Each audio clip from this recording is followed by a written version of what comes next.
Today, I'm going to teach you how to find a prep center, a reliable prep center for your Amazon FBA business, because it's not an easy task, but it's something that you will have to do eventually if you want to scale your business. Now, I'm going to give you a few tips. I'm going to tell you exactly what I did to find my prep center, but you still need to do your due diligence, right? So before I actually start talking about that, I am now offering one-on-one coaching. Link in the description. If you want to book a call with me, to scale your business, if you want to pick my brain about selling on Amazon, stuff like that. It doesn't matter if you're a beginner, if you're a little bit more advanced. I take everybody. Link in the description. Book a call with me. You can see my availabilities and get the time that works for you. Also, we have a Discord server, link in the description as well. Best place to meet other people selling on Amazon. Best place to actually network, because this is one of the things that is going to get you ahead in this business. And this is one of the things that is actually going to help you find a great prep center. So join the Discord server, network with people, talk with people. I'll talk a little bit more about networking and finding a prep center in a little while. Okay, so let's start. As I said, first I'm going to give you a link I'll leave it in the pinned comments. With a list of prep centers. This is where I found my prep center. This is a directory of prep centers that are probably reliable. That are all probably reliable. I trust this. This is where I found my prep center. I'm not going to tell you which prep center is my prep center, of course, because this is not how it works. And most people are not going to share the prep centers, but you can go through the list and you can try one prep center after the other. You're going to have to try. Here's the truth. You'll never know for sure, except if you have a recommendation from someone who actually used the prep center that you're going to try. The truth is, and this is why I always say, networking is one of the things that is going to get you ahead, because this is going to cut you're going to gain a lot of times if you actually have a recommendation from someone actually selling that actually tell you this web center is reliable. I used them in the past, or I'm still using them. They have availability right now, so if you want to try it out, this is one of the best way to find a prep center. If not, yes, you can get on Zoom call and stuff, and you should get on Zoom calls with prep centers and stuff to see if they seem trustworthy. No, people can fake it, of course, but you will have to try them out to see if it's working, and to see if they're reliable, and to see if it makes sense for you to stay with them. One thing that you need to know: everybody is going to lie on their turnaround time, all right? They are all going to say that their turnaround time is 24 to 48 hours. They are all going to lie. They are all going to lie. Because stuff is going to happen. Sometimes they're not going to check in your package, stuff like that. And so sometimes they're all going to lie about that. Be ready, all right? Be ready about that. But get on a Zoom call. Try to figure out if they are trustworthy, all that stuff. And you will have to try, as I said. Try with a small quantity. Send a little bit of inventory. If you have no recommendation send a little bit of inventory. See if they ship. See how fast they ship. Of course, do not go ahead and spend $10,000 on inventory and send it to a prep center that you do not know. It's dumb as fuck. If they are not trustworthy, you're gonna lose your money.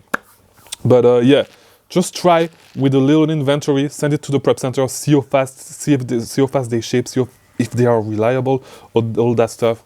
One thing that you need to know as well: most prep centers, all the small prep centers, have weird-ass websites, all right? So it looks like they designed their websites in the 90s. Does that mean that they are not trustworthy? No, not necessarily, because it's a different skill. It's not because they are trustworthy that they are going to have a great website. But small prep centers can actually be great, because if you really go with those small prep centers, they may use their home address, and they will have a residential address.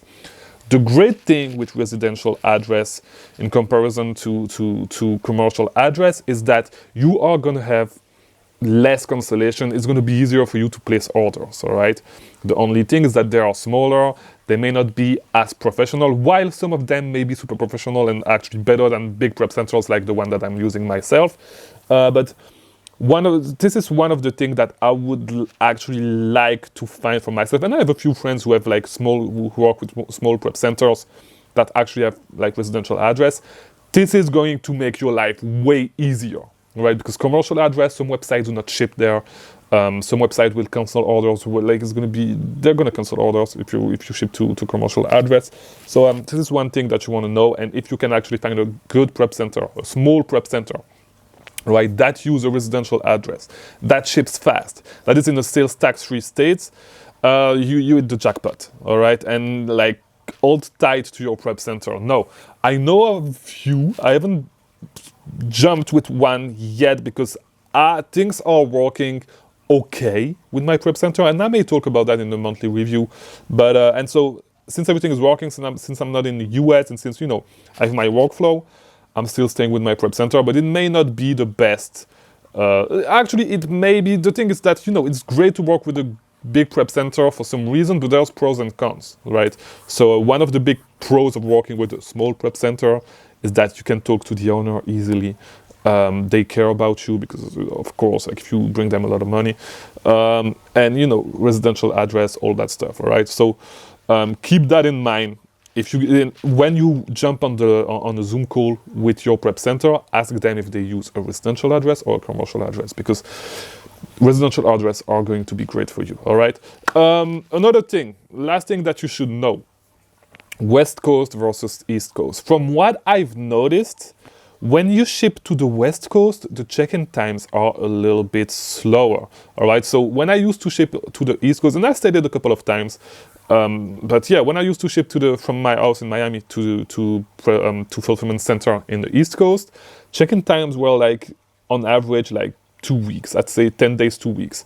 Right now, it's more like 3 weeks, 4 weeks for me, ever since I started working with the prep center, because they ship to the West Coast, and it looks like, for me, my experience so far, and I talked to a few people that said the same thing, my experience so far is that on the West Coast, check-in times are a little bit longer. No. The thing is that most of the sales tax-free states that you are going to find, I think that are in the US actually, are on the West Coast. There's a few on the East Coast, but I think there's way more prep center on the West Coast, so finding one on the East Coast is a little bit more difficult. But you can find some. Montana is one of the states, but Montana is on the West Coast. That is the most popular for prep centers. This is not the one my prep center is in, but yeah. Try to get, if you can find one on the East Coast, like you want to actually go to with the East Coast, on the East Coast, if you actually can. If you cannot, that's fine, go to the West Coast, it's fine, it's just a few weeks and it's gonna like impact your business too much. But like if you can actually get something on the East Coast with a residential address in the tax-free states, you are golden, you hit the jackpot, because it's gonna be way easier for you, and check-in times are going to be a little bit less, are not going to be as big, all right? So, yeah, keep that in mind. Of course, do your due diligence, call them and try with a little inventory if you want to actually ship your product, if you want to actually hire this prep center. But I wanted to add as well, yeah, networking is one of the things that is going to get you the best prep center. Like, it's going to cut off a lot of time for you, because if you can actually get some recommendations from some of your friends that actually do Amazon and stuff like that, and this is why, as I always say, you need to build friends in the community, because this is going to help you a lot for stuff like that, all right? People do not just share on YouTube their prep centers. Yes, there are some prep centers that are actually like that run some affiliate programs and stuff, but like I would maybe stay away from those. But yeah, just start networking, because this is going to help you with a lot of stuff when you scale. All right, there's some knowledge that you cannot pay, that you cannot watch, like that you're not gonna find on YouTube. Just start networking; it's gonna help you a lot. And if you want to do it, as I always say, best place to do it is on our Discord server. You can meet a lot of great sellers. All right, not just me. I'm not saying that I'm a great seller, by the way. But yeah, you can meet a lot of sellers. Go to the Discord server. It's gonna help you a lot in your journey, and I cannot say it enough. All right, so yeah. Find your prep center, start scaling your company, start scaling your Amazon FBA business. I think this is the end of this series on outsourcing, because as I said, prepping is one of the main things that you want to outsource that's going to save you the most time, right? So yeah, if you want to keep learning about selling on Amazon, watch these videos on the screen, and I'll see you tomorrow. I'll release a new video every single day. Subscribe, like, do all that stuff. You already know. I'll see you tomorrow, all right? Thank you for watching.